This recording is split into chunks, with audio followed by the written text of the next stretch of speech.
Hi, this is the fourth and fifth part. நாலாவது அஞ்சாவது part of our class. இது வந்து என்னன்னா special precautions for respiratory and cough hygiene.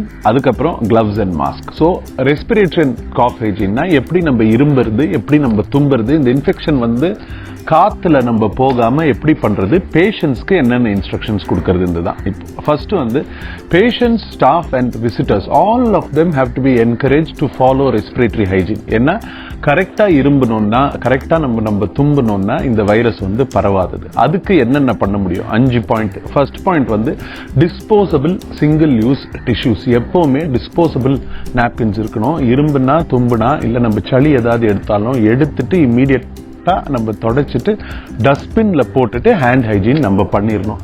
ரெண்டாவது, dustbin has to be lined with plastic lining இருக்கணும். அதுக்கப்புறம் நம்ம டஸ்ட்பின்ல கையில திறக்கக்கூடாது, அது நல்லது கிடையாது. எப்பவுமே ஃபுட் ஆப்ரேட்டட், அந்த காலில் அந்த பெடல் இருக்க டஸ்ட்பின் தான் யூஸ் பண்ணும். அடுத்தது, எப்போ இரும்புறீங்களோ எப்போ தும்புறீங்களோ உங்ககிட்ட வந்து காஸ் இல்லை கர்ச்சீஃப் இருக்கோ இல்லையோ, கையை நீங்க வச்சிங்கனாலே இமீடியட்டா அடுத்த வேலை எதை தொடறதுக்கு முன்னாலேயும் இமீடியட்டா போய் ஹேண்ட் ஹைஜீன் நீங்க பண்ணிடணும். சோப் அண்ட் வாட்டர் இருந்தால் ரொம்ப நல்லது. சோப் அண்ட் வாட்டர் இல்லாத பட்சத்தில் ஸ்டெரிலியம் இஸ் ஓகே. அதுக்கப்புறம் ரொம்ப இம்பார்ட்டண்ட்டான பாயிண்ட், எக்காலத்து கொண்டும் ஐசியூல உங்க முகத்தை தொடக்கூடாது. இல்லை நீங்க பேஷண்டோட இருக்கும் போது நீங்க முகத்தை தொடக்கூடாது. சொரிஞ்சிச்சுன்னா நீங்க ஞாபகம் வச்சுக்கணும், நான் இப்போ தொடக்கூடாதுன்னு நீங்க தொடவே கூடாது, அது ரொம்ப முக்கியம். அதுக்கப்புறம் கர்ச்சீஃப், துணி, பேப்பர் ஒன்றும் இல்லைன்னா எல்போ வச்சு ஸ்னீஸ் பண்ணலாம். சரியா? இது வந்து part 4 respiratory and cough hygiene. அடுத்தது வந்து use of face masks and gloves. இப்போ பேஷண்ட்ஸுக்கு இன் காமன் ஏரியாஸில் ஹாஸ்பிட்டலில் எங்கே இருக்காங்களோ பேஷண்ட்ஸ் வந்து சர்ஜிக்கல் மாஸ்க் போட்டிருக்கணும். எஸ்பெஷலி அவங்களுக்கு சளி, ஜுரம், இரும்பல் இருந்துச்சுன்னா அவங்க மாஸ்க் இல்லாமல் ஹாஸ்பிட்டலுக்குள்ளே வரக்கூடாது.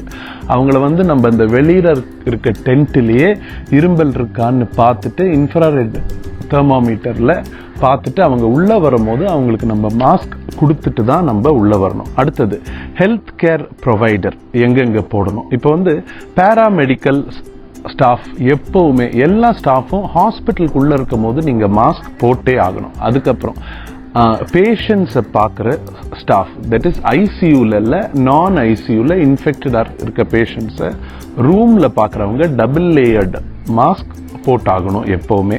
அதுக்கப்புறம் கேஷுவாலிட்டிலையும் இன்டென்சிவ் கேரில் இருக்க ஸ்டாஃபும் டாக்டர்ஸும் N95 யூஸ் பண்ணி ஆகணும்.